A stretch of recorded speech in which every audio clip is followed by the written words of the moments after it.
নারে তাকবীর, নারে রিসালাত।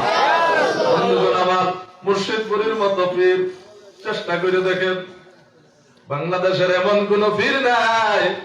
আমি গোলাম মাহবুব জিহাদি যাই নাই, এনায়তপুরের ইমাম ছিলাম আমি, সম্ভবত দরবারে ছিলাম। বড় হুজুর আমাকে তরিকা দেওয়ার দায়িত্ব দিয়েছিলেন, 8-10 হাজার দিয়েছিলাম। মোশান কমাস আমার কথা কোন না, সব হুজুরদের কাছে, বাবা জানের ভাইদের কাছে ঘুরলাম, সব কিছু করে দেখলাম। ঈসা নবী বলছে, আল্লাহ নবী হওয়ার চাইতে আমার উম্মত হওয়াই ভালো। আমিও হিসাব মিলাই দেখলাম ওই কাজের চাইতে মুর্শিদপুরের গোলাম হওয়া ভালো। বাবাজান পঞ্চগড়ে গেলেন, আমার দেখে বললেন আসেন, কাছে গেলাম। আইরে কত রঙের কত রকমের পীরের সাথে ঘুরলাম, এরকম তো লাগে নাই। কেন চটপট লাগে, কেন দেখলেই কান্না আসে, কিছু তো বলে না। একটু পরে পরে ঘরে যাই, একটু পরে পরে ঘরে যাই। যারা মিশনের সঙ্গে গেছে আমারে তো চিনে না, আমারে ঘরে ঢুকতে দেয় না। কিন্তু আমি তো ঘরের ভিতরে ফল খাওয়ার জন্য যাই না, আমি ঘরের ভিতরে ভালো কিছু খাওয়ার জন্য যাই না। আমি ঘরের ভিতরে শুধু যাই একটা নজর ওই মানুষটাকে দেখার জন্য, যারা দেখলে কেন চোখ দিয়ে পানি আসে।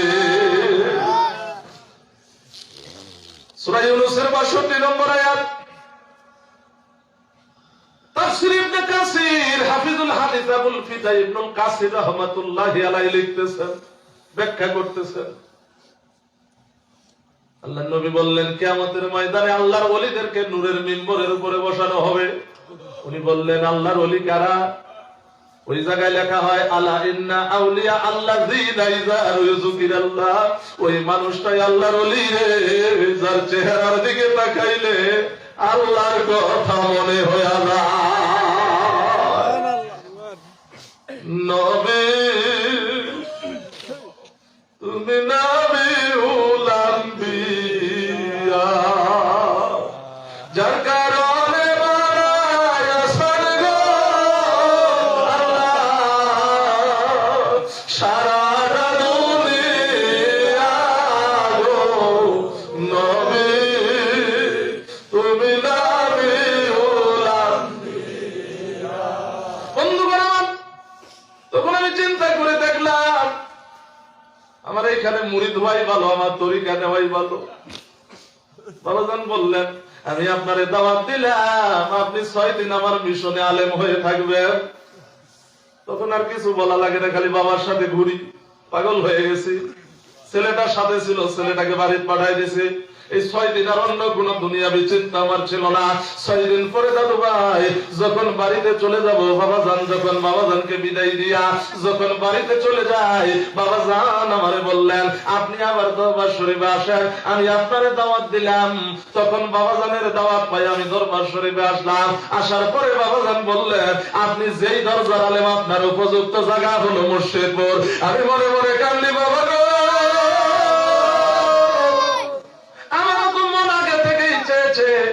আমি তোমার কদমে থাকি গো বাবা।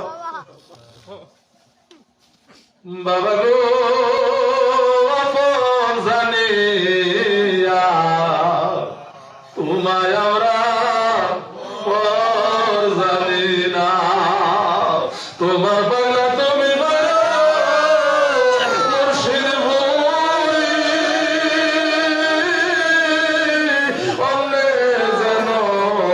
মারে না গো,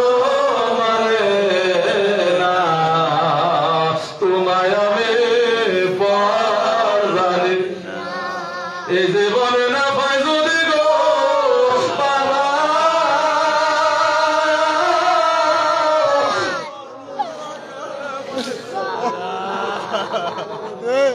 বাবা গো আপন জানিয়া তোমায় আমরা।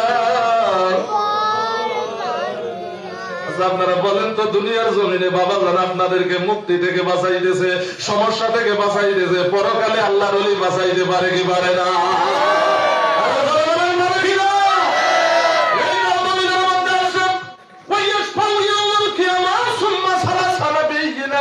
ওয়া শুহাদা ওয়া ইলমা আও জাহাজা হাদিসুন সহিহ।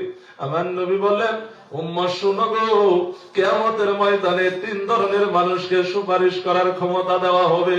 তার মধ্যে এক ধরনের লোক হলো যারা হলো নায়েবে রাসূল, আল্লাহর ওলি। জোরে বলেন আল্লাহু আকবার। আল্লাহুম্মা সাল্লি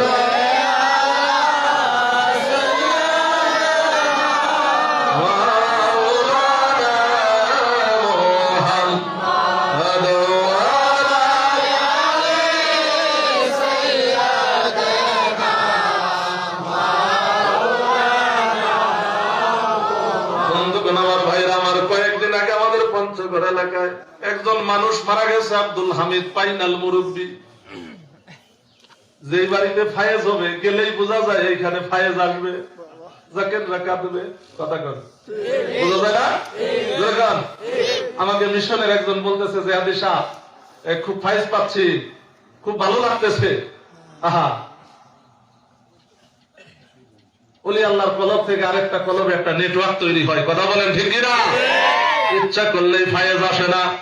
কোন মৌলানার বাবার ক্ষমতা নাই ফায়েজ জন্ম দেয়, ফায়েজ আনতে পারে, কথা বলেন ঠিক কিনা?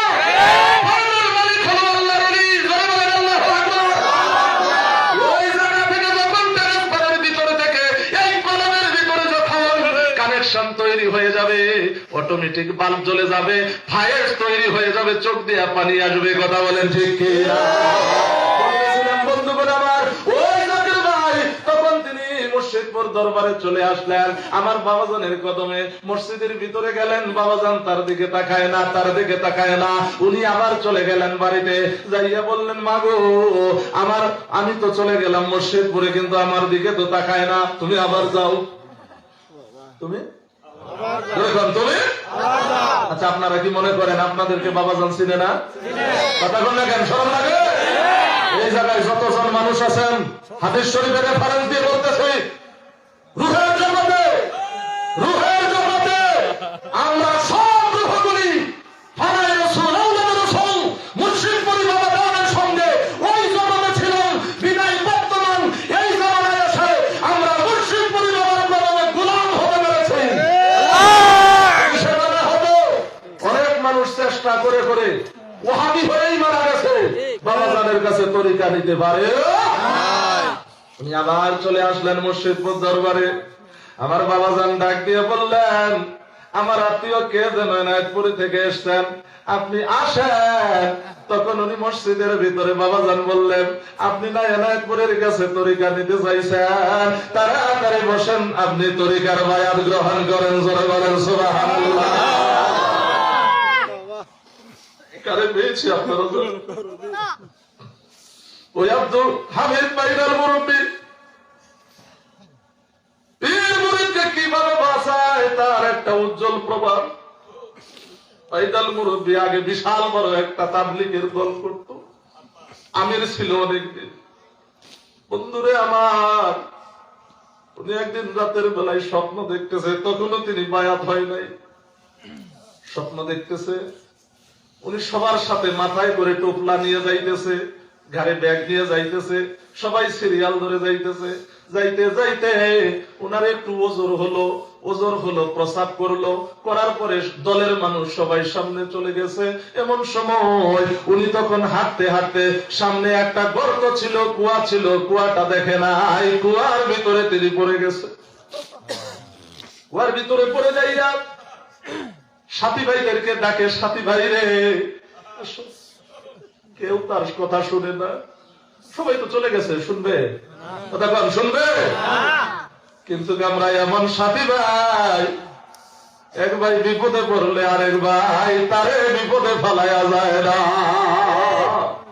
তোমরা যাইও রে বন্ধু, যাইও মুর্শিদপুরে, তোমরা যাইও রে ভাই বোন, যাইও মুর্শিদপুরে।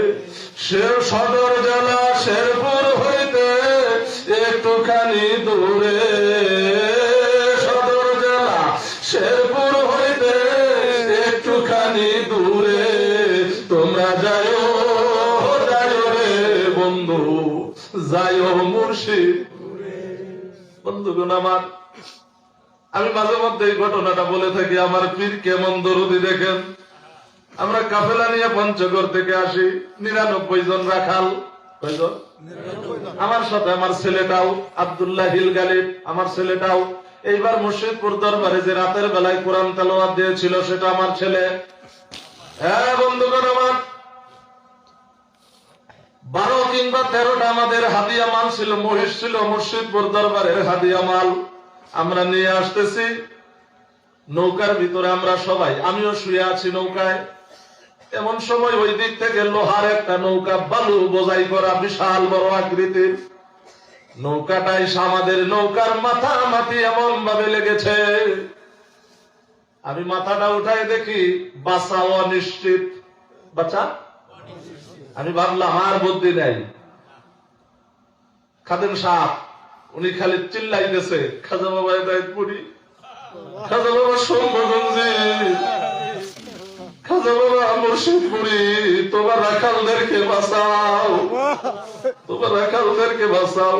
যখন কাফেলা বাড়ি থেকে বাহির হয়, আমরা ছোটবেলা শুনেছিলাম সম্ভগঞ্জি আব্বাজানের মুখে, আব্বাজান বলতেন ওই রাখালদের সঙ্গে আমার মুর্শিদ হাজির। এই জন্য রাখালদেরকে তুচ্ছ মনে করার কোন অপশন নাই। কারণ আমার নবী নিজে রাখাল ছিল খাদিজাতুল কুবরার বাড়িতে। নবী রাখাল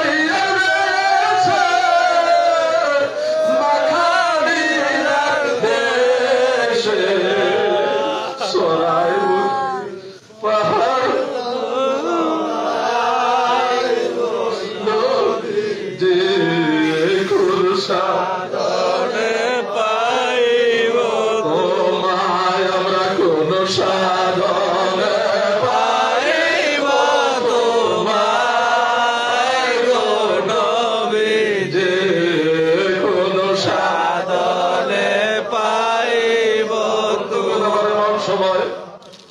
আমিও বলতেছি বাবা গো, এইবার দিয়ে দ্বিতীয়বার দরবার শরীফ মুর্শিদপুরে যাচ্ছি বাবা, বাঁচাবার নিশ্চিত। আমি ছেলেটাকে এইভাবে জড়ায় ধরে ছেলেটাকে বুঝতে দিলাম না। আমি নিজে চোখ বন্ধ করে থাকলাম। আমি জানি নিশ্চিত এখানে মারা যাব। কারণ একটা রাখাল যদি যমুনার মাছ নদীর ভিতরে পড়ে যায়, আরেকজন রাখাল জীবনে নিজের চিন্তা করবে না, নিজের চিন্তা করবে না। তখন চিন্তা হবে একটাই, আমার ভাইকে বিপদে ফেলে তো আমি যাইতে পারি না, যাইতে পারি না। কথা বলেন ঠিক কি? এমন সময় বন্ধুগণ আমার, নৌকাওয়ালা তখন এইভাবে মাপ চাইতেছে। আমাদের নৌকাটা সুন্দর ভাবে কয়েকটা পাখে যখন থেমে গেল, এমন সময় ফানাই রসুল আওলাদের রসুল খাজা বাবা মুর্শিদপুরি মোবাইল করছে, শফিক রাখালেরা কেমন আছে, হাদিয়া মাল কেমন আছে, নৌকার ভিতরে বাচ্চা কাচ্চারা কেমন আছে। আমি আমার রাখালদের বিপদ দেখিয়া আমি 6টা মোরগ জাকেরদের জানের জন্য সদকা মানত করেছি।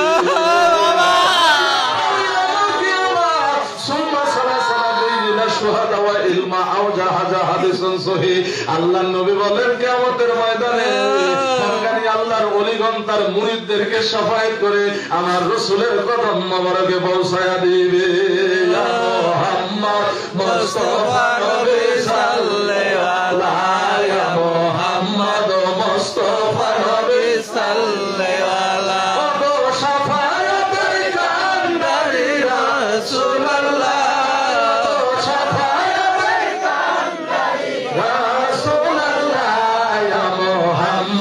মুস্তাফা নবী সাল্লাল্লাহু আলাইহি, ইয়া মুহাম্মদ মুস্তাফা নবী সাল্লাল্লাহু আলাইহি। বন্ধুগণ আমার, তার মানে বোঝা গেল মুরিদ বিপদে পড়লে আপন মুর্শিদ যত দূরেই থাক না কেন, মুরিদকে বিপদ থেকে বাঁচায় কি বাঁচায় না?